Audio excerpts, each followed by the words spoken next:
This is Ocean Acidification by Janelle Peru and Maria Reynolds. So this is the exact definition of ocean acidification. Ocean acidification is the ongoing decrease in the pH of the Earth's ocean caused by the uptake of carbon dioxide, CO2, from the atmosphere.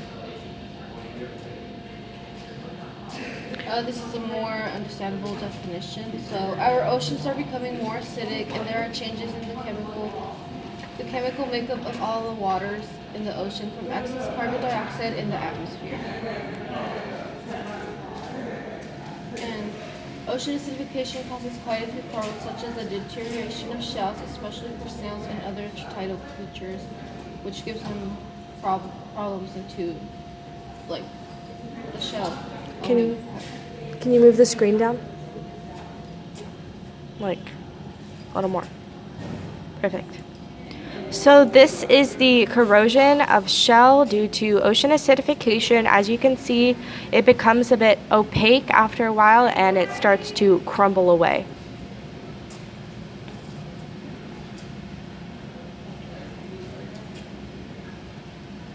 What causes ocean acidification? The Industrial Revolution, burning of fossil fuels, and food production are all contribute to the amount of carbon dioxide entering into our atmosphere and our oceans. So our oceans collect most of the atmospheric CO2 that humans create. A lot of big fossil fuel companies like Exxon Mobil and Shell are big contributors to this issue.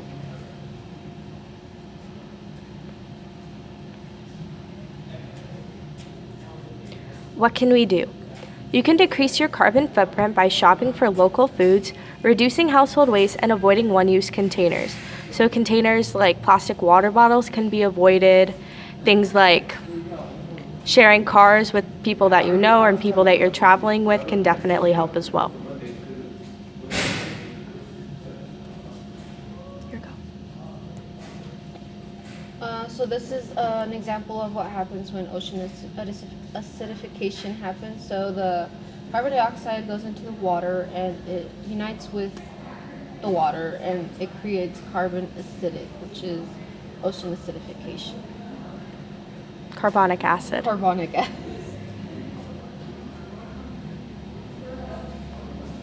Some facts: the ocean absorbs approximately 26% of the CO2 added to the atmosphere from human activities each year. If the concentration of atmospheric CO2 continues to increase at the current rate, the ocean will become corrosive to the shells of many marine organisms by the end of this century. However, if marine organisms may adapt is not known.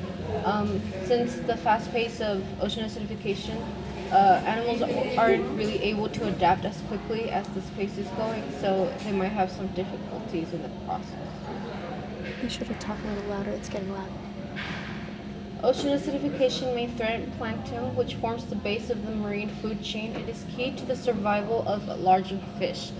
This could also affect us since we feed off of fish, and if it affects fish, then it affects us as well.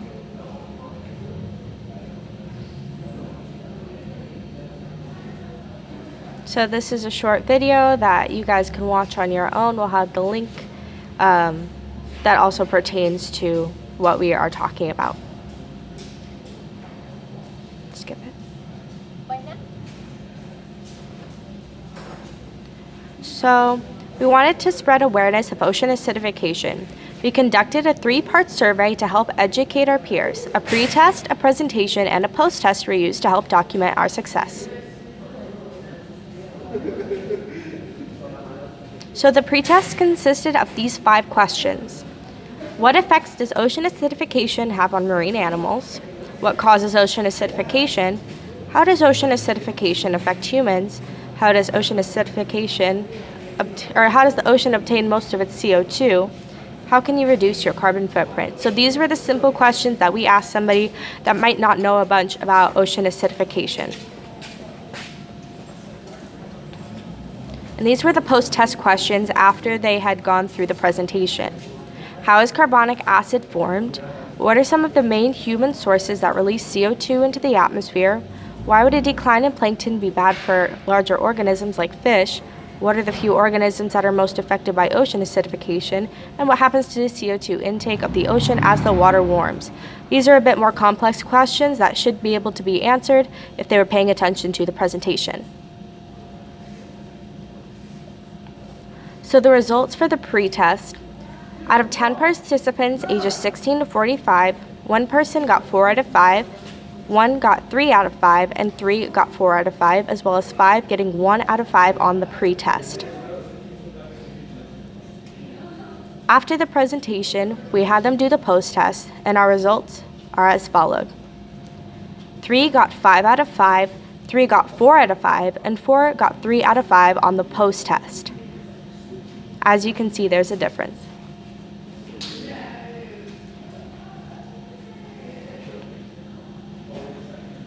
Thank you. It's our job as humans to take care of and repair our Earth. The ocean is our most valuable resource, and we can't afford to lose it. Not only are the ocean's animals and plants affected, but land-dwelling animals, plants, and even humans. Do your part.